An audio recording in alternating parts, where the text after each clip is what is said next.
За сайн байцгаана уу? Та бүхэнд өдрийн мэндийг хүргэе. За улсын хэмжээнд гендер суурьсан хүчирхийлэлтэд тэмцэх 16 хоногийн аян өрнөж байгаа. Энэ жилийн тухайд цахим технологи ашиглан үйлдвэрлэж байгаа гендер суурьсан хүчирхийлэлтэд тэмцэх гэсэн агуулгын дор бол энэ аяныг улсын хэмжээнд өрнүүлж байна. За хүний эрхийн үндэсний комисс ч гэсэн одоо энэ чиглэл рүү бол аяныг чиглүүлэн ажиллаж байна. За Аранхан аймгийн тухайд бол насан туршийн суралцсан төвтэй хамтран хүний эрхийн үндэсний комиссийн Аранхан аймаг дахь референт энэ үйл ажиллагааг зохион байгуулж байна.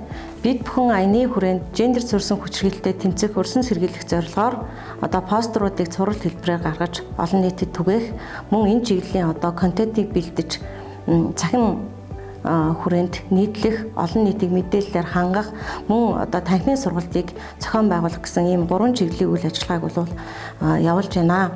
Энэ хүрээндээ бид бүхэн цуврал одоо 8 төрлийн постерыг олон нийтэд түгэж байна. Мөн 2 төрлийн контентийг бэлтгэн олон нийтэд хүргэж байна. За мөн танхимын сургалтуудыг бол зохион байгуулж аж ахуйн нэгж хүсэлтийн дагуу одоо сургалтуудыг хийж ажиллаж байна.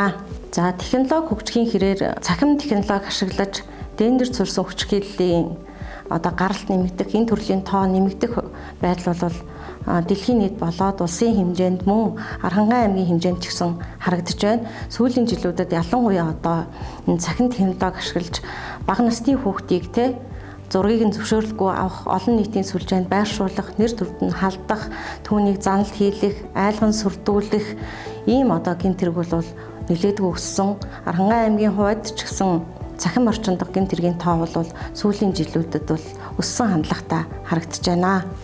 За улсын хэмжээний тоо мэдээг харахад хүүхдийн тусламжийн 108 утсанд бол сүүлийн 3 жилийн байдлаар цахим дарамтанд өртсөн хүүхдийн дуудлага мэдээлэл бол өссөн дүнтэй харагдаж байна. Ийм эцэг эхчүүд бид бүхэн хүүхдийнхээ цахим орчинд хяналт тавих, цахим орчинд ямар нэгэн одоо гэмт хэргийн золиос болох, гэмт хэргийн одоо холбогдогч болохоос урьдчилан сэргийлэх, хүүхдтэй хараа хяналтаа сайжруулах, хүүхдэд одоо шаардлагатай тусламж үйлчилгээг үзүүлэх юм одоо хэрэгцээ бол шаардлага бол байна.